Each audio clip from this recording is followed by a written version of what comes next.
Jane, lovely to meet you. You too. When I was watching this film, all I kept thinking was, where does she get these ideas from? Just when I thought it couldn't get any wilder, it did. There's the tracker scene that I'm not going to ruin for anybody. Okay. But where does the inspiration come from? Gosh, I don't know. I mean, I think both Matthew and I have quite an absurdist sense of humour. And the more silly and unexpected something is, the funnier we find it. And I think sometimes we kind of have fun just trying to sort of surprise each other by sort of just going, what about such and such? And just the more outlandish and unexpected it is, the more fun that is. And so we tend to, I think when we're in that mode, these ideas just sort of come out of nowhere. Well, I was going to ask you, in the script writing process, is it something that you do on your own and hand over to Matthew, or is it really collaborative where you talk about a scene and then you go and write it? A bit of both. I mean, I always write on my own. Matthew and I have never been the kind of sitting in the same room writing kind of people, but we definitely get together for talks and we throw ideas around, but more often we'll just phone each other and go like, what about if such and such, so I write on my own and send to Matthew, but we'll ring each other up and go, oh, I've just thought about, what about it? So we're on the phone a lot. Who thought about, which I thought was pure genius, Elton John? Well, weirdly, we had actually written a lot of that stuff for the first movie. Really? Because there was sort of a subplot hinted at in the first movie about Valentine, the bad guy, as well as creating the apocalypse, was also kidnapping all the people he wanted to survive the apocalypse to keep them safe.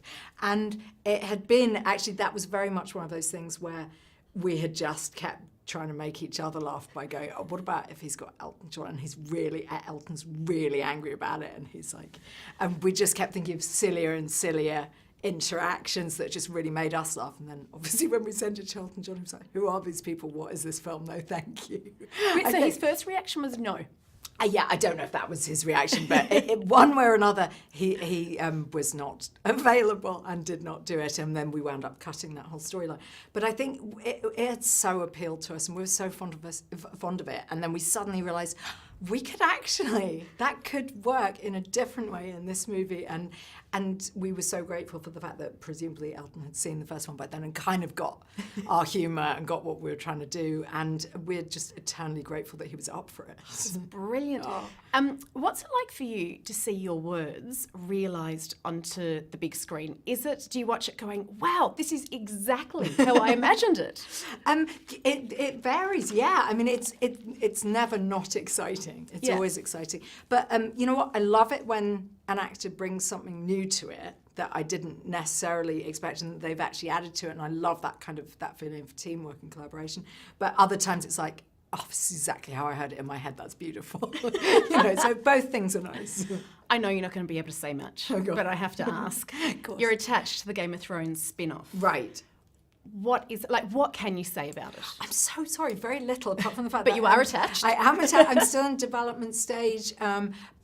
It might not happen because they're developing a few different ideas, which makes total sense because obviously the development process is a long one. And I think they're keen to have a show to, go out as soon as it's ready, without wanting to have years and years and years pass. So mine might not happen, but I'm having a great time. It was very exciting to get to meet and work with George R.R. Martin, who's a hero of mine. Yeah.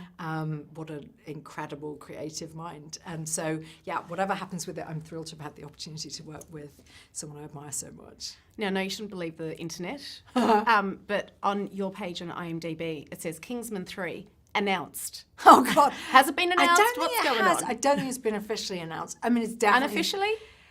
I don't. You know what? I honestly don't know the answer, but I would not be at all surprised if we. I mean, ideas have been thrown around. We've been scribbling things down. We've been talking about it. I can't see a reason that we wouldn't do one, but it's definitely not an official announcement because it isn't a thing, I think. But I would not be at all surprised if it happens. Well, we'd all be very happy because it's nuts, but in a good way. It's good to see nuts like that up on the cinema. So thank you for that. Oh, that's very nice. That's the best compliment. Thank you.